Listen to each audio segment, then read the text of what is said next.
काफी समय पहले की बात है। एक गांव में एक अंधी बुढ़िया रहती थी। वह गणेश जी की परम भक्त थी। आंखों से भले ही दिखाई नहीं देता था, परंतु वह सुबह शाम गणेश जी की बंदगी में मगन रहती।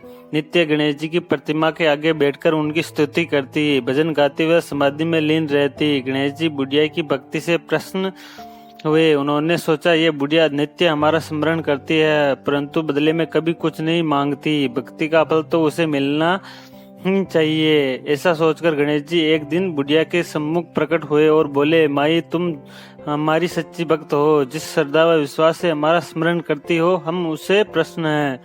अतः तुम जो वरदान चाहो हमसे मांग सकती हो। बुढ़िया बोली, प्रभु, मैं तो आपकी भक्ति प्रेम भाव से करती हूँ, मांगने का तो मैंने कभी सोचा ही नहीं, अतः मुझे कुछ नहीं चाहिए। गणेश जी पुनः बोले, हम वरदान देने के लिए आए हैं। बुढ़िया बोली, हे सर्वेश्वर, मुझे मांगना तो नहीं आता, अगर आप कहे तो मैं कल मांग लूंगी। तब तक मैं अपने बेटे व बहू से भी सलाह मशवरा कर लूंगी। गणेश जी कल आने का वादा करके वापस लौट गए। बुढ़िया का एक पुत्र व बहू थे। बुढ़िया ने सारी बात उन्हें बताकर सलाह मांगी। बेटा बोला, माँ, तुम गणेश जी से ढेर सारा पैसा मांग लो, हमारी गरीबी दूर हो जाएगी, सब सुख चैन से रहेंगे।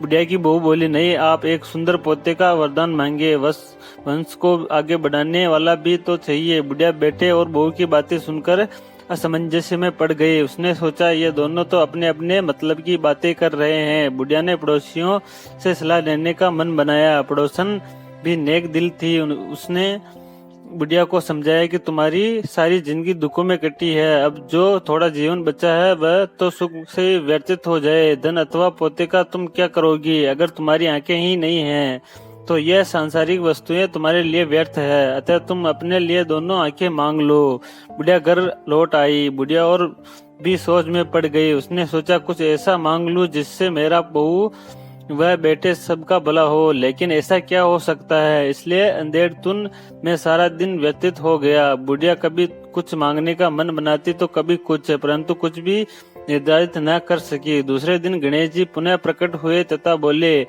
आप जो भी मांगेंगे वह हमारी कृपा से हो जाएगा, ये हमारा वचन है।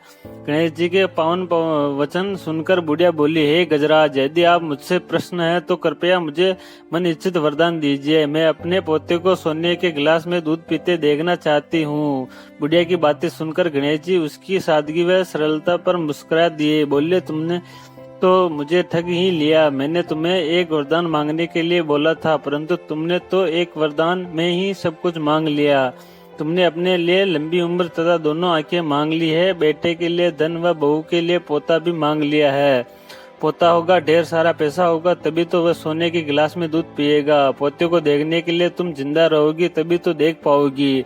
अब देखने के लिए दो आंखें भी देनी ही पड़ेगी। फिर भी वह बोले, जो तुमने मांगा है वह सब सत्य होगा। यूं कहकर गणेश जी अंतर्ध्यान हो गए। कुछ समय पाकर गणेश जी की कृपा से बुढ़िया के घर पोता हुआ। बेटे का कारोबार चल निकला तथा बुढ़िया की आंखें की रोशनी लौट आई। बुढ़िया अपने परिवार सहित सुखपूर्वक जीवन व्यतीत करने लगी।